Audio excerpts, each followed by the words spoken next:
ఓం నమో భగవతే రుద్రాయ. మనం ఇష్టపడినటువంటి వ్యక్తి అంటే మరలా చాలా మంది ఇక్కడ ఇష్టపడినటువంటి వ్యక్తి అంటే అపార్థం చేసుకుంటున్నారు. వారు భార్యాభర్తలై ఉండాలి ఖచ్చితంగా. అది ఒక ధర్మబద్ధమైనటువంటి సంబంధమైనటువంటి సమయంలో మాత్రమే ఈ మంత్ర జపం అనేటటువంటిది చేసుకోవాలి.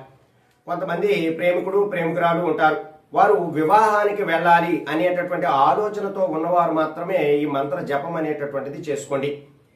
అయితే ఇక్కడ కొంతమంది ఇటువంటి ఈ మంత్ర జపాలన్నింటినీ కూడా నిరుపయోగంగా వాడుతూ ఉన్నారు.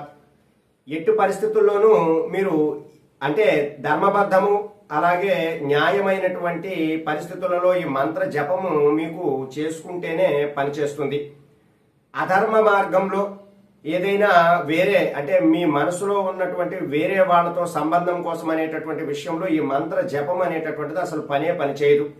కాబట్టి మీరు ఎవరైతే ధర్మబద్ధంగా ఉన్నారో, మా భార్య దూరంగా ఉన్నది ఎడబాటుగా ఉన్నారు, లేదా మా భర్త దూరంగా ఉన్నారు ఎడబాటుగా ఉన్నాం, మా ఇద్దరి మధ్య అండర్స్టాండింగ్ అనేటటువంటిది చాలా తక్కువగా ఉన్నది, అటువంటి సందర్భాలలో ఈ మంత్ర జపం అనేటటువంటిది చాలా ఖచ్చితంగా పనిచేస్తుంది. అలాగే ప్రేమికుడు ప్రేమికురాలు వారిద్దరూ కూడా కొన్ని సంవత్సరముల నుండి ప్రేమించుకుని వివాహమునకు వెళ్లేటటువంటి సమయంలో వారిద్దరి మధ్య కూడా చిన్నపాటి మనస్పర్ధలు రావడం, దాంతో వారు కొంత ఎడబాటు చెందడం, ప్రేమికుడు లేదా ప్రేమికురాలు చాలా బాధతో ఇబ్బంది పడటం, వారి యొక్క కెరీర్ కూడా నష్టపోవడం అనేటటువంటి విషయాలు చాలా సందర్భాలలో చాలా మందికి జరుగుతూ ఉంటాయి. అటువంటి సందర్భాలలో అంటే వారు ఖచ్చితంగా కావాలి, వారితో మేము జీవించాలి, తనకి కూడా ఇదివరకే ఇష్టం ఉన్నది, నాకు కూడా ఇష్టం ఉన్నది, తనంటే ప్రేమ ఉన్నది అనేటటువంటి సందర్భాలలో మాత్రమే ఈ మంత్ర జపం అనేటటువంటిది పనిచేస్తుంది. మిగిలిన ఏ విషయాలలో వాడినా సరే ఈ మంత్ర జపం అనేటటువంటిది పనిచేయదు. అయితే ఈ మంత్ర జపము ప్రత్యేకంగా రాత్రి సమయాలలో మాత్రమే జపించాలి. ఎందుకు రాత్రి సమయాలలో అంటే ఆ సమయం అంతా కూడా యూనివర్స్ అంతా కూడా ప్రశాంతంగా ఉండటం వల్ల మీరు జపించేటటువంటి ఆ మంత్ర జపం అనేటటువంటిది చాలా ఖచ్చితంగా పనిచేస్తుంది. ఈ మంత్ర జపముతో మీరు ఎవరైతే మీకు ఎడబాటుగా మీకు దూరంగా ఉన్నారో ఆ వ్యక్తి దగ్గరకు వచ్చి మీతో జీవించేటటువంటి అవకాశం ఉంటుంది. ఆ భార్యాభర్తలు కానీ లేదా ప్రేమికుడు ప్రేమికురాల మధ్య సంబంధం కానీ.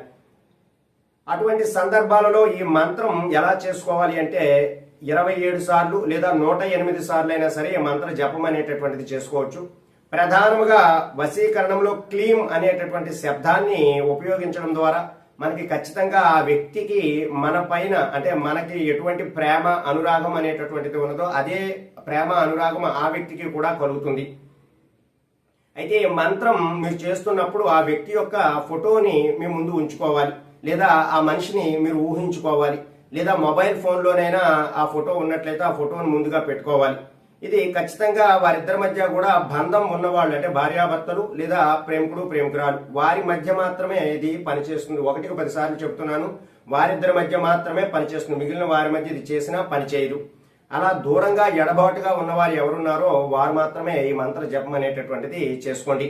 అయితే ఆ మంత్రం ఏమిటి అంటే ఓం నమః హ్రీం శ్రీం క్లీం వశ్యం కురు కురు స్వాహ. మరొకసారి చెబుతున్నాను, ఆ మంత్రం చూడండి. ఓం నమః హ్రీం శ్రీం క్లీం వశ్యం కురు కురు స్వాహ. ఈ మంత్ర జపం అనేటటువంటిది మీరు రాత్రి సమయాలలో ఏదైనా జపమాల ఉపయోగించి చేయండి. చేసే ముందు చాలా శుచిగా శుభ్రంగా కూర్చుని చక్కగా స్నానం అది చేసి ఒక ఆసనం వేసుకుని చక్కగా ఈ మంత్ర జపం అనేటటువంటిది చేసుకోండి. చక్కనైనటువంటి ఫలితాలు అనేటటువంటివి మీరు పొందే అవకాశం ఉంటుంది. సర్వే జనా సుఖినో భవంతు. శుభం.